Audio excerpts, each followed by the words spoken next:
Ladies and gentlemen, welcome to episode 42 of Power Up, your favorite superhero show, my favorite superhero show to do for you. As I mentioned, this is Power Up, your favorite superhero podcast, and it goes live on Mondays at 2 p.m. Eastern Standard Time on youtube.com/The Level Up Network. So go there, subscribe, like the videos, share them with your friends, and of course you can get the audio versions on SoundCloud and iTunes by searching The Level Up Network. But the best way to support us is to go to patreon.com/The Level Up Network. And for just $1 or more, you guys get all kinds of exclusive perks and goodies. We are revamping those exclusive perks and goodies. It's in the pipeline, as they say. So we'll have those soon.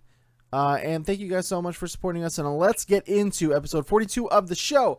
Now, you might notice, or maybe you don't notice if you're new to the show, my companion, Greg, is gone. No Greg today.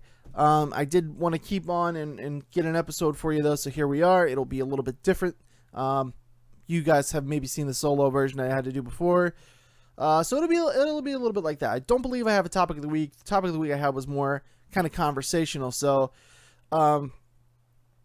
we'll see what I can do at the end here. But we have some good news stories for you, so we're going to get into that. No rumors today. Before we get started, yes, we have been gone for a little bit.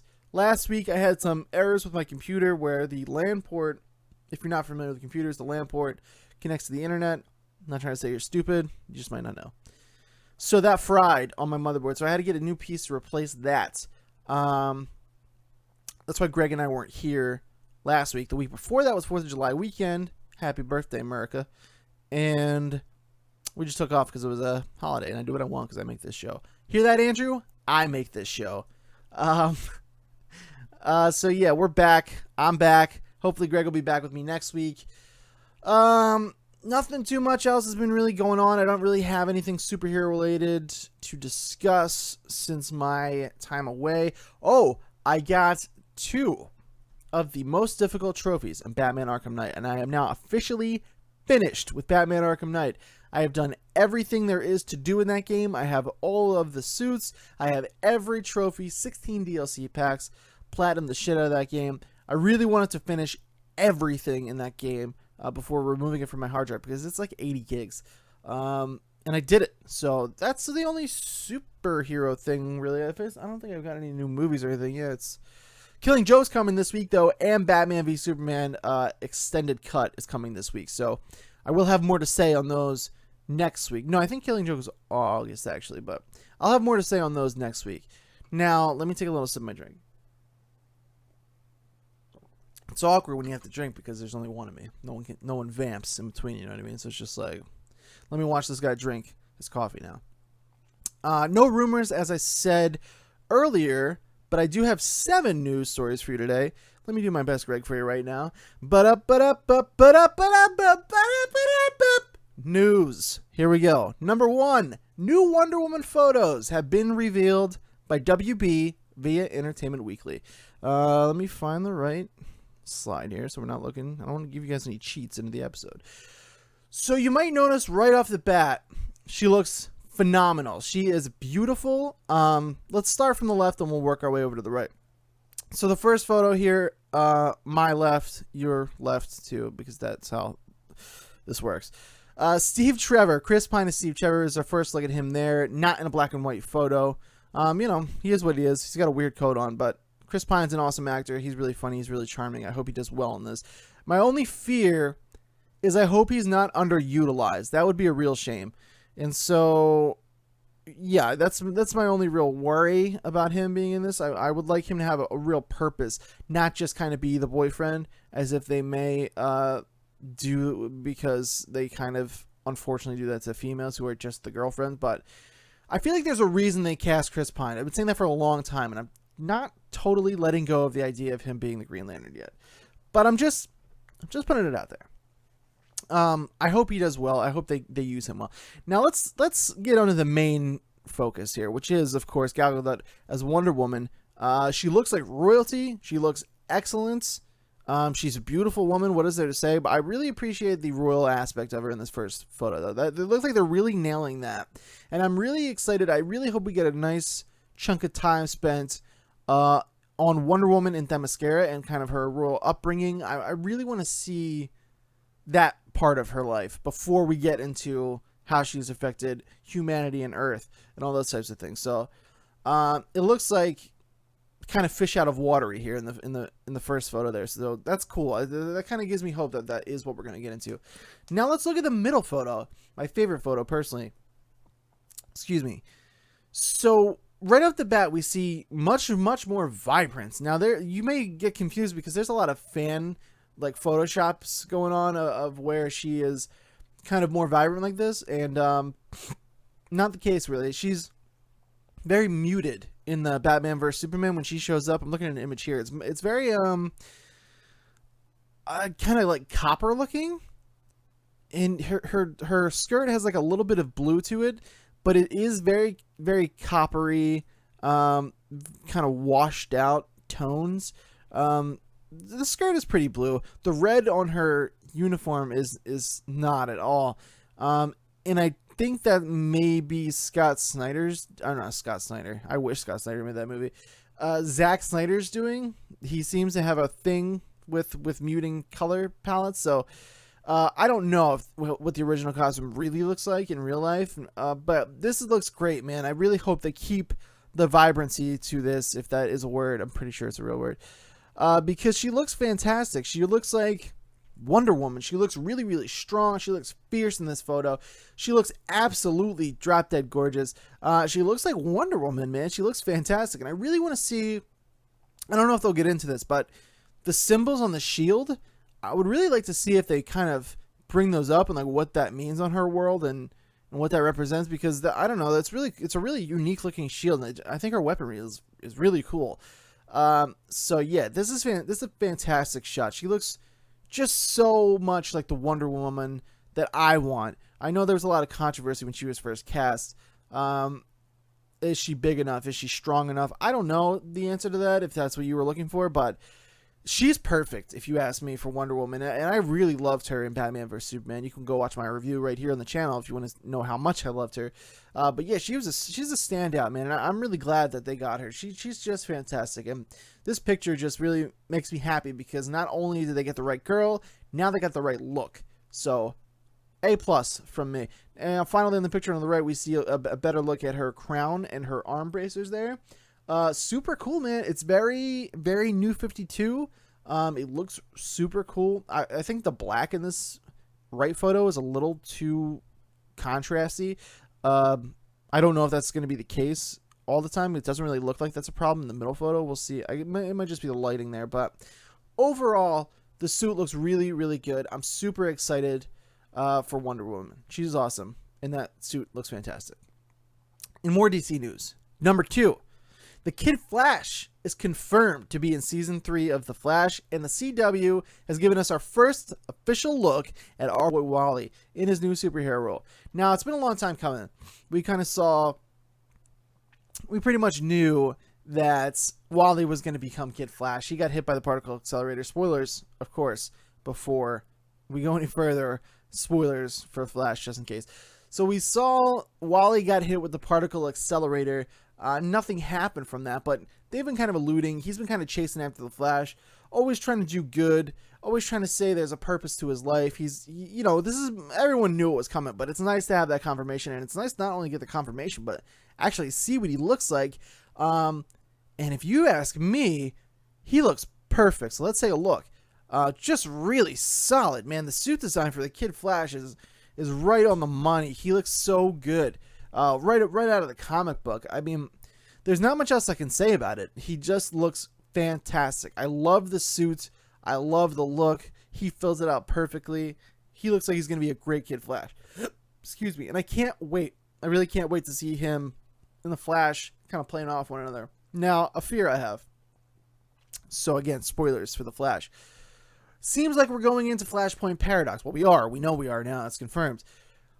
Is he going to be the Flash, the Kid Flash, only in Flashpoint? When they come back, are they going to take that away from us? A little worried about that. I don't know. But I'm hoping he's around to stay. I really am. My only gripe with this is the leather jacket material that they use. And they use the same material for the Flash's suit. it's weird. It's like kind of, I don't know, like loose in areas, and that kind of makes it look weird at times. Now in this picture on the right, you see it looks great, but then you can kind of see where it bunches up and stuff in the left photo, and that's what I think the problem with the Flash's suit is, except for the helmet. I think is kind of dorky.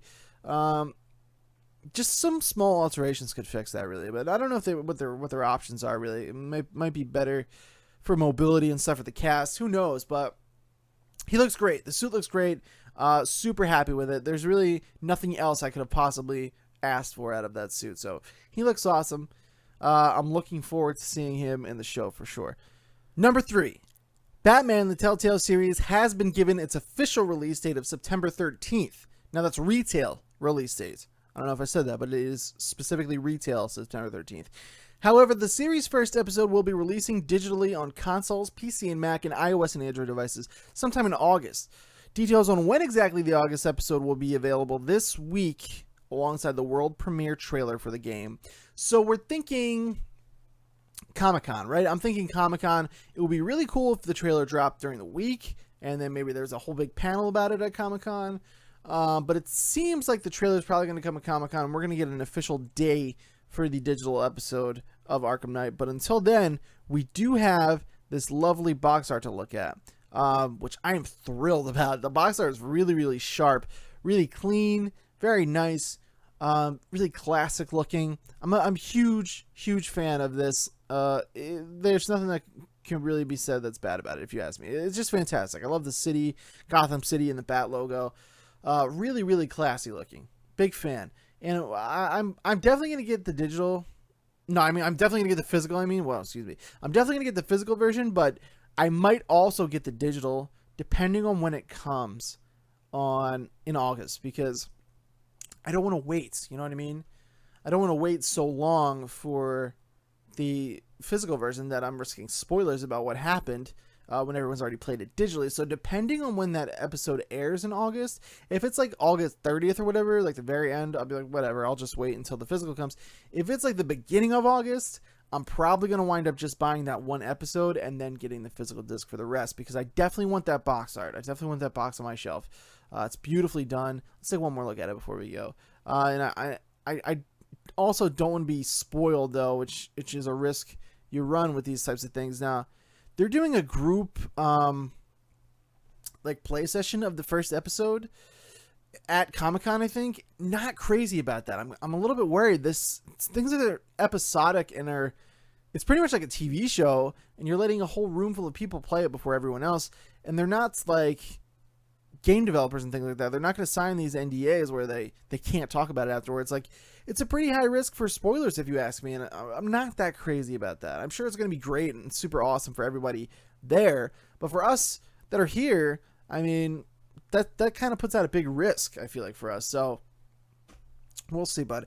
I'm really, really excited about that game. I think that game's going to be fantastic. A lot of positive buzz coming about that game out of E3. So we're almost there. It is July 18th today. So that's crazy. We're really, really close, and I'm super excited. Number 4 and our last piece of DC news today, which is pretty crazy. Suicide Squad is tracking for a $125 million debut. News comes by way of The Hollywood Reporter, and they also note that with 3 weeks, or I'm noting this, I wrote this part. Note that with 3 weeks left before the film's release, there is still room for fluctuation in either direction. So while it's tracking for $125 million, that could easily be swayed one way or another. The pre-sales kind of confirm this, though. I would expect it to ring in somewhere around that number.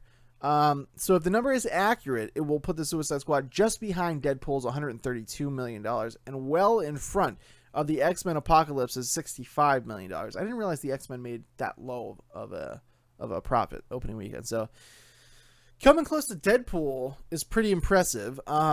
Just because these characters aren't known, and this is like, except for the Joker, and there's a little bit of Batman in there, but most of them are really unknowns, and like, we all know and love Harley Quinn, but the general audience really probably isn't that familiar with Harley Quinn.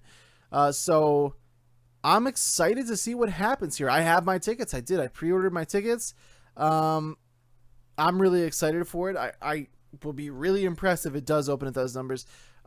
also worth noting that the article I got this news from on superherohype.com said Guardians of the Galaxy opened at a similar release date in August and opened at around $94 million. So this is being compared to that, I think, a lot, because it is kind of in that same ballpark where Guardians wasn't really known characters of Marvel. These are kind of a lesser known DC character group, and they're kind of opening with these big numbers. So that to me says both of these guys, DC and Marvel, might want to think about start taking some more risks. They're clearly paying off, and people clearly want new IP that they're not familiar with, because it's new stories. I'm excited for this personally because it's a new group that I'm not really that familiar with. I'm super familiar with Harley and you know, even the villains. I'm familiar with them as individuals. Killer Croc, of course, Deadshot, all these guys I know very well from reading Batman. But I'm not familiar with the Suicide Squad. I never read it. I never got into that storyline. So I'm really excited for these new stories and seeing how they all interact with each other. Same reason I was excited for Guardians, because I wasn't familiar at all with the Guardians. And I went in there super surprised. I had no idea who anyone was. I had no idea what the story was. And I loved it. I was blown away by Guardians. So this is really exciting, and I'm really excited about this. Speaking of Guardians, let's move into the Marvel news for the day. Number 5. Fox and Marvel give pilot in order for a new X-Men TV series. Now you got this has bad news just written all over it.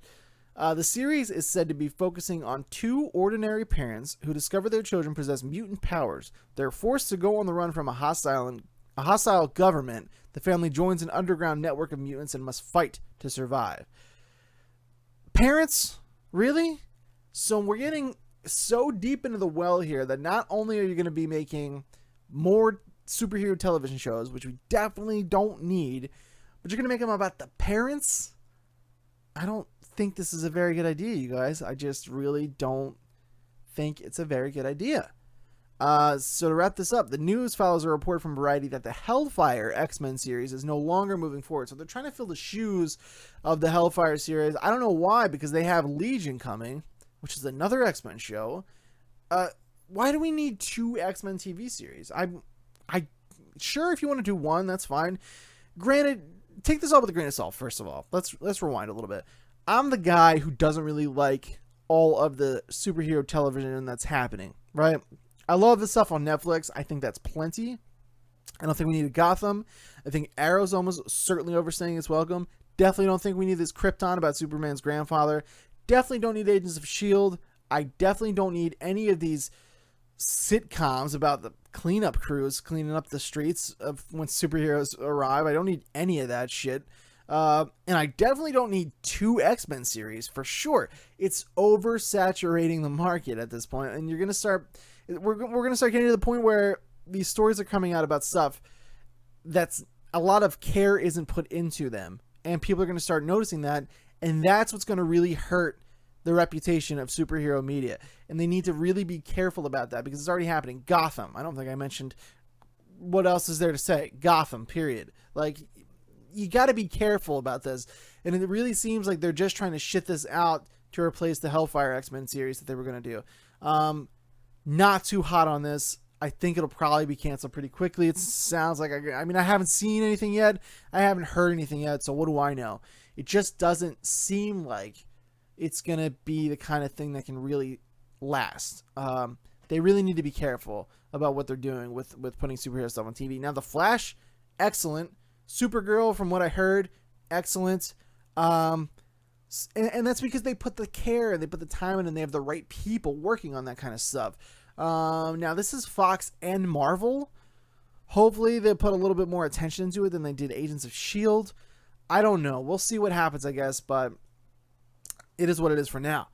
Number 6, the best kind of news. Spider-Man Homecoming's filming is well underway, and set photos are swinging in from Atlanta set. I hope you enjoyed that pun. Now let's look at some awesome photos. Let me find them first. Here he is, the man with the plan, the amazing Spider-Man. Let me first off start this segment by just saying, fuck yeah. I can't believe that Spider-Man is back with Marvel. I know technically blah, blah, blah, Sony and Marvel made the deal, blah, blah, blah, whatever. He's back with Marvel. And every time I see anything from this movie, I'm like, holy shit. Like, it really happened. It really happened, and this is really happening. So let's look at the suit and the photos here now that we got over the same thing that I'm always gushing about. So the suit definitely looks like pretty much the same suit that they used from Civil War, which I think is totally cool. Why wouldn't they use that suit? They spent all that time developing it and honing in on that look. They weren't going to just throw it away and redo it for the next movie after he was in Civil War for what, 10 minutes maybe? So yeah, totally get that. It still looks great. It looks fantastic. Tom Holland really fills out the suit well, in my opinion. Now this scene we're seeing here, I actually saw this. There's some videos of it online through Tom Holland's Instagram, and I think some other people posted them as well, where he's doing the stunts himself. Most of these stunts, any stunts that they're allowing Tom Holland to do, he's doing them, which is pretty crazy. So he's like hanging up there on the cable, and then a criminal comes ride him through the street, and he drops down. He like pulls him off within him. Nothing actually comes out, but he like webs him, or like mimics a web, and then he kind of like pulls him off the bike, and then pulls on the rope, and the guy goes flying up on the web off the bike. Spider-Man grabs the bike, and then he like talks to him and waves and points. I assume it's going to be something like, you mind if I borrow this? And then he like takes off with the bike. So it seems like the tone is going to be just right. And the video I saw was just really, really cool. It just warms my heart to see Spider-Man in action in his own movie, yet again, done by the right people.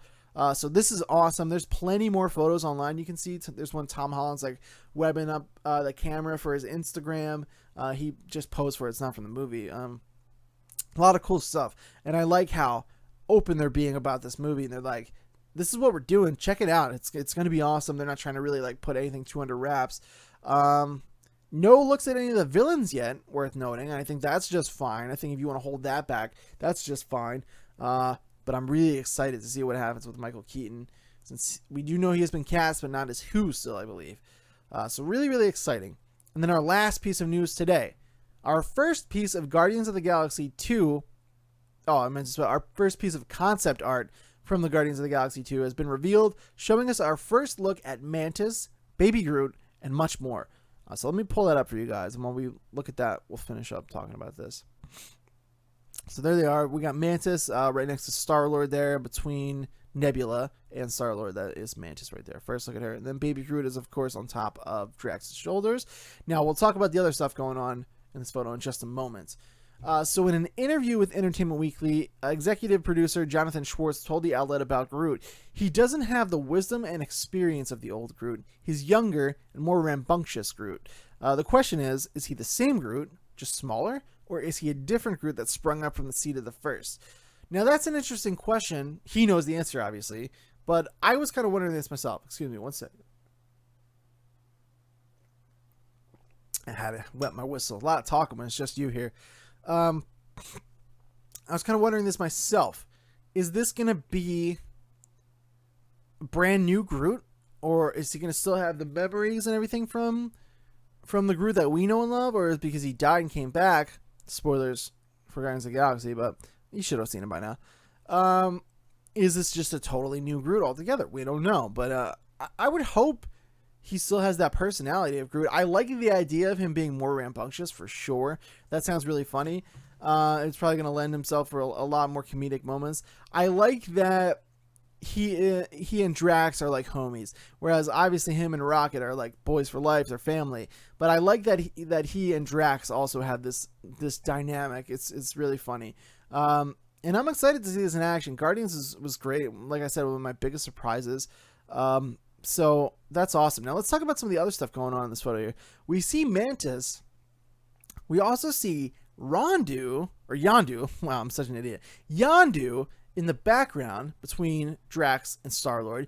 And then we see Nebula, as I mentioned earlier. So it would indeed seem to be confirmed that these folks are new Guardians of the Galaxy. They're going to join up with our Guardians, and the team is expanding.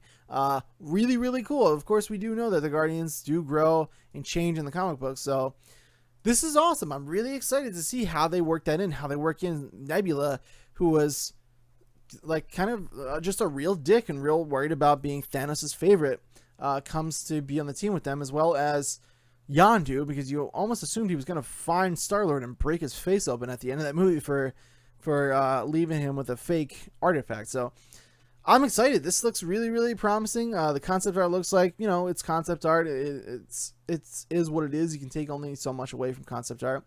I was kind of hoping Star-Lord gets a little bit newer of a look. I don't know what this chess piece is. Not sure what that's going to be all about, but he's the only one's costume that I'm kind of like, really? That's it? Everybody else looks really cool. Gamora's costume looks really cool. I like the kind of cloak that she's donning there. But yeah, I hope Star-Lord gets kind of a newer look. But overall, I mean, not really any reason to not be positive on this. It seems like it's going to be really cool. And I'm really excited. So that's that. And that is, of course, all the news I have for you guys today. Topic of the week was going to be predictions for San Diego Comic-Con 2016. It's like I said, it would have been more conversational. It's kind of hard to go back and forth with this just by myself. But I think it's going to be a really good Comic-Con. Now, the stuff about Justice League being pulled, I think that's kind of bullshit. I think we might get a trailer, personally. Maybe a teaser, actually. I'll pull that back a little bit. Not a trailer. I definitely think we might get a teaser. We will get the Telltale Batman release date. I also think we're going to get some more gaming news about what DC is working on and possibly maybe some other projects that Marvel has in the pipeline. I do think we're going to get some gaming news just because that Spider-Man announcement really kind of opened the floodgates, and with DC having that Arkham remaster delayed, which we didn't talk about because we were away during that, this seems like a good time for them to come out and win some good faith back by being like, hey, this is also what we're working on. Check it out. Does that look cool? I think we will get some gaming news, and I think we'll possibly get a Justice League teaser. You'll get some Doctor Strange stuff. You'll get everything that's in the pipeline that we already know is coming. Probably a little bit more Suicide Squad stuff, although I really think it's time now to go silent on Suicide Squad. With it being so close, you really don't need anything else. You can just kind of stop now and just wait for the movie to come. Yeah, but that's really all I'm really expecting. I think it's going to be a good Comic-Con. I'm hoping we get some great news, maybe about some Star Wars stuff, even though that's not quite superheroes. I am excited, though. I think this is going to be a good Comic-Con, and I hope maybe we hear some new Marvel news about some other movies that we don't know about. There was one more news story, actually, that I forgot about that they added this morning here, so let's read it on superherohype.com. For those of you who care, which I'm not entirely convinced that you should, but the Apex Men, sure, great. It's that kind of warning, folks. The X-Men Apocalypse Blu-ray details have rolled in. I don't have the cover art for you, but if you, I'll try to get it in here for you. Let me try to get the image in the show. Let's just go to something. I'll remove this real quick.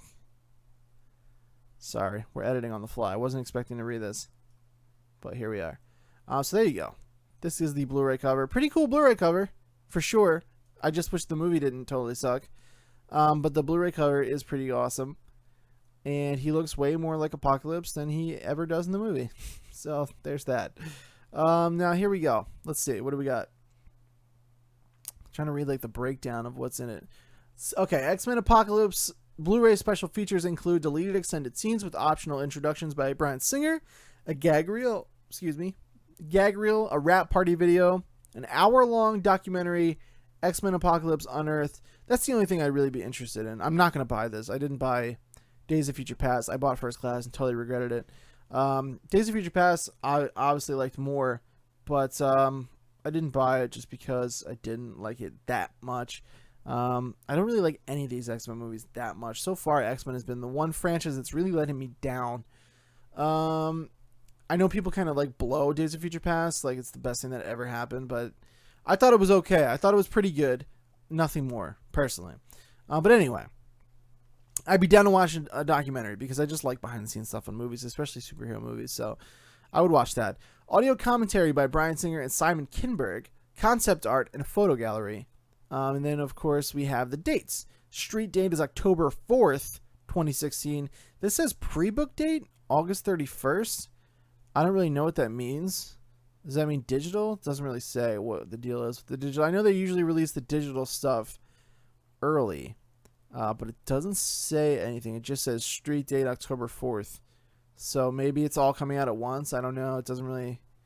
Oh, here we go. Arrives digital HD on September 9th, 2016. It debuts on Blu-ray, 4K Ultra HD, and DVD October 4th.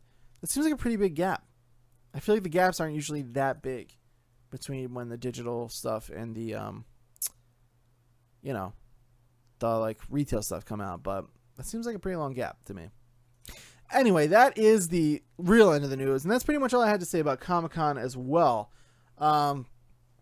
So yeah, stay tuned because we will have everything from Comic-Con 2016, San Diego Comic-Con, of course. That's the big one, really. Next episode 43, it'll be all about Comic-Con, all the news that comes from it. We're going to have a giant just Comic-Con spectacular episode here. Now, of course, you guys, I get all of my news from superherohype.com, which is a sibling company of comingsoon.net. So go and check out those websites and give them lots of props and read all their articles. They're good people there. They do God's work. So definitely check them out and give them their due credit as I have today. Now let me see if I have any questions here. I don't know if I do. I don't think we've done this one, so I'm going to read it. It is from our good buddy Rick, and the question is, what superhero video game were you excited for that turned out to be a letdown? And then there's a second part of the question. So, a superhero video game that I was excited for that turned out to be a letdown. Huh. There have been quite a few. Let me think of one I really want to go with, though. I'll say this. I'm going to use this as my answer. Now, it's not a letdown, right? Because I really, really enjoyed the game. But Batman Arkham Origins, Blackgate. Not Origins proper. I liked Origins a lot.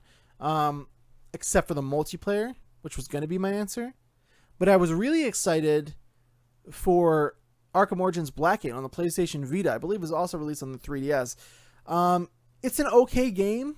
I was expecting a lot more, and I really like the Metroidvania design of it, and I really like the kind of 2.5D style. The combat really fell flat. The puzzles weren't that fun to solve. The environments were really boring to navigate, and it was kind of a pain in the ass to traverse the area. So yeah, Batman Arkham Origins Blackgate had a lot of promise and a really pretty cover, and then it just kind of really fell flat for me. I wasn't into it at all. And I didn't even go. I usually make a point to go 100% on the Batman games and platinum and everything, but I played through that. I beat the story and I put it down, and I think I actually sold it, which I also really don't do that often. So yeah, that is my answer. Great question, Rick. And then the other question is, I think I just archived it by accident like an idiot. So let me find it. How do I find it? What do I do? What have I done, everybody? I don't know. Yep, I got it. Here we go. Likewise, what superhero video game really surprised you and was something that you enjoyed? Another good question. Let me see. I'm going to say... This is a tough one, Rick. This is a tough one. I'm trying to think about all the superhero games that have come and gone and everything throughout all the generations. One that surprised me into liking... I don't know, because... I'm always almost immediately up on any superhero video game that gets announced. So it's kind of hard for me to be surprised when I like it, because I'm just, even though a lot of them don't get a lot of care and attention put into them, I am immediately enthralled. I'll tell you what I'm going to put out there for you. Lego Batman 2. Now this, you may know at this point, I am the Level Up Network's residential Lego guy, but I wasn't always. In fact, I played Lego Batman 1, hated it, didn't like it. I played it for about 30 minutes, 45 minutes, and I was like, I see what you're doing. I do not like this. Put it down. Then, of course, a bunch of Star Wars Lego games came and went, blah, blah, blah, and I didn't really get back into Lego. For some reason, Lego Batman 2 just caught my interest, and I like the idea that they had voice acting now, because they didn't always. That was the first one to do it. And I was like, maybe I'll give this another shot. And then I was like, nah, you know what? It was Lego. I'm not going to get into it. And then my buddy Eric bought it for me for a birthday. And I was like, oh, well, you know, I'm going to give it a shot. It was a gift, so why not? Played it, loved it. that is where my Lego obsession really began. I loved that game. I played so much of it. I haven't platinumed it. I was actually just thinking about platinuming it, but I haven't yet. Yeah, and that got me in the door. So I liked it so much now that I've platinumed a lot of them that come out. I've platinumed Lego the movie game. I platinumed Lego Batman 3, Marvel's Superheroes, Marvel's Avengers, Lego Star Wars Force Awakens. I don't know. I think I might have mentioned it, but Lego the movie game. So yeah, that game really surprised me by how much I liked it, so much so that it turned me on to an entire series of games. So that will be my answer for that. Great questions, both, Rick. Thank you so much for asking them. And remember, guys, you guys can all ask whatever questions you want, superhero related or not. It doesn't really matter. And you can just send those to powerup@thelevelupnetwork.com. Title it whatever you want. That's fine. And that address is spelled exactly how it sends. So send us questions. I will answer them. We spend some time, usually every week, to answer them. I'm trying to be better about that. And that's it. Sorry for the solo show today. Hopefully everything will be back to normal next week. But I know we were off for 2 weeks, and I really wanted to come back and give you guys an episode. So we did it. Thank you for sticking with me through it. I hope you enjoyed it. Thank you guys so much. Remember, subscribe to the channel, like the videos, share them with your friends if you think they would enjoy them as well. Get the audio version on SoundCloud and iTunes. And just don't forget to come on back Mondays, 2 p.m. for another episode of Power Up. Patreon.com/levelupnetwork. Just $1 or more helps us so much, and that shows us a lot of support. And until next time, guys, of course, take care and power up.